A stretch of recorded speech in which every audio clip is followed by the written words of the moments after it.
So we came up with the concept called JuicyData. And why JuicyData? Because I believe the most powerful weapon in this world is data. And if it's juicy, it's becoming interesting. And my favorite fruit is a blood orange. And the blood orange has this interesting setup where it's very close in segments, a little bit like our little wheel, but the world is bloody, right? And we need to make it juicy again. We need to put together what needs to get put together. So how do we do this? How are we identifying the stakeholders and how do we integrate them? You notice that in the middle are indigenous people. Who knows what indigenous people are? Okay, I had no clue what indigenous people are. But funnily, my grandmother, who was in the Holocaust, and when she came out of the Holocaust as a Polish Jew, she survived, obviously, she was an ambassador for Germany. Can you imagine? Somebody was prosecuted by the Germans, and then after the war, she traveled for the Goethe Institute around the whole world to sing about the Holocaust.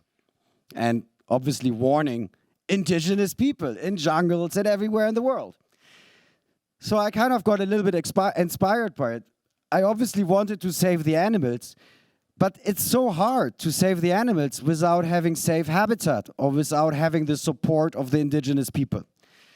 So considering all the migrations and the worries that the world falls apart, we think the key for sustainability are the indigenous people.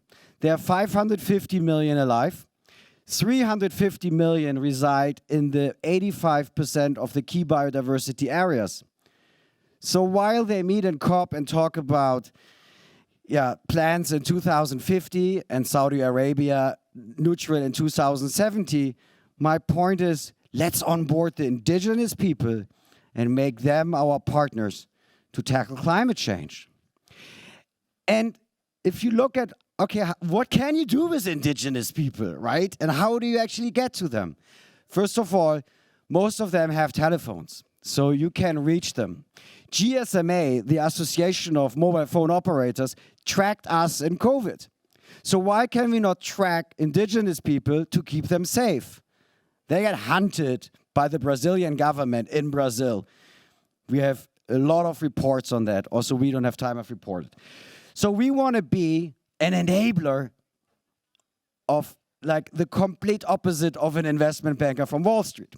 So we want to bridge, like David Katz from Plastic Bank brings together FMCG companies like Henkel with the poorest people in Indonesia collecting plastic, making it then social plastic as it goes back into the circular economy. Now, you see that we have natural capital, which is the topic of the conference, obviously as a first. But most of natural capital means well-funded NGOs talking, big words, but have very little feet on the ground. You need to work with the ones from the habitat. Now, we have built a taxonomy. Taxonomies, nomenclatures, this is our passion here at NOAH. And it kind of really started with desperation to sell more tickets. So we started looking at data tools to analyze you through lots of analytical tools. Meaning, you get a cold call to a warm call if you know what the person is interested in, or alone how to reach the person. So on the left side is the, I think, issue. We have a complete misalignment in the world. You have these interests, human interests, which are normal, but then you have these pre-digital systems. I call it a washing machine of intentions. In there, everything gets kind of neutralized, and it becomes very, indirect. And I guess democracy, you have two indicators.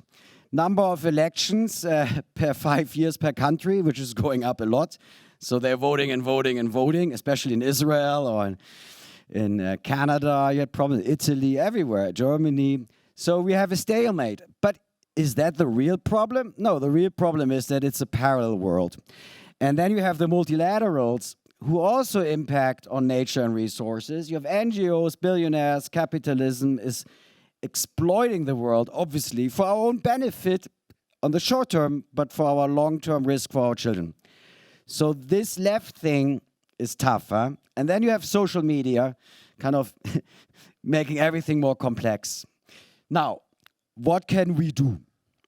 Well, we cannot save this world on our own, obviously, but we can build the phone book of the top 1 million people in this world based on data. And we are looking at it in 4 different steps. Stakeholders, we have 57. A documentarist like Seaspiracy might be the most impactful person on oceans through the documentary. We can calculate this. The causes are what the stakeholder is interested in. If you want to save the oceans, you could be everything from above. Now, if an investor finds an ocean lover on the tech solution side, do you think the tech solution side has a higher risk to raise a capital from the investor? They will get lost in the ocean talks. They will have lots of motion in their oceans. It's all about mind share, and you want to partner up. To find the intentions of who loves the oceans, we do social media monitoring.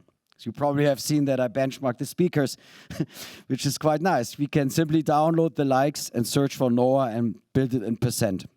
So we are trying to map the intentions, the causes of organizations and people. And then there's this thing, project type. Ola, that's a very hard one.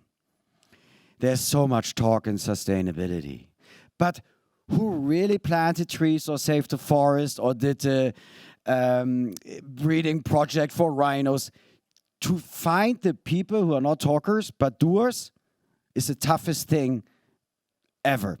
So what we do, we read thousands of PDFs from 5,000 URLs, and we find names in those PDFs, and we link it to social media. We're basically having a full circle of people's impact on the topic they work. Ultimately, our objective, and this conference is the kickoff, is to execute a conservation framework, which obviously has the buy-in of all of these different stakeholders, but it starts, no surprise, with data. Once we measure our biodiversity loss, our rainforest loss, you know, I was searching for one day to see how many hectares were lost of rainforest owned by corporates. Cannot get this data. There's also no global land registry database. So we are trying to bring data to sustainability, and we are trying to aggregate those data providers on a per hectare view. So you as a landowner don't need to buy data from one company and the other, and then you have to hire an IT team to integrate it. It's a mess. And why is it a mess? Because everyone is trying to obviously do their own little thing, but it doesn't make sense because it's hardly used. Esri, which spoke yesterday at the conference, is obviously by far the largest player on this page. They have like the mapping tool, but you have like carbon sequestration as one layer, biodiversity, water, indigenous, you have sustainable agriculture. All this data intelligence needs to be combined to one global product. Here we are. I don't know where, missing the impact slide, I guess. Yeah, the impact slide is missing, but sorry. Here, the impact graph. So how are we going to do this? First of all, it takes a long time to collect the data, as you imagine, but we will launch already in January, and we are creating rankings. We will tell you who's the most important organization to save the elephants based on 50 different KPIs. So in the end of the day, sustainability is not a coincidence. It has to be triggered. And it gets triggered when your daughter is asking you to be sustainable, but it has to be a trigger point. So we will try to trigger with social media, emails, all types of positive behavioral change. Yesterday you may saw the presentation of Mongabay, which is the largest nature news platform in the world. Whenever they report on a corporate about something bad, we will fire off their research to all the analysts covering the stock, to the investors. So we have to be loud, brave, and correct, precise, transparent. So this is only achievable through data. So that's our little JuicyData project. You will all get a test account, all the conference attendees, and you can play around with it.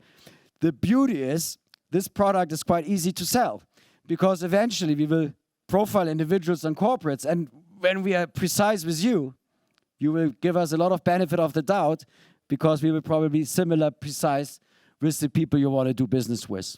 The number one use case, what social network I can message someone on? Last seen, liked, is that a person who's... This kind of go-to-market facilitators is what we are trying to bring to the sustainability sector. Thank you very much.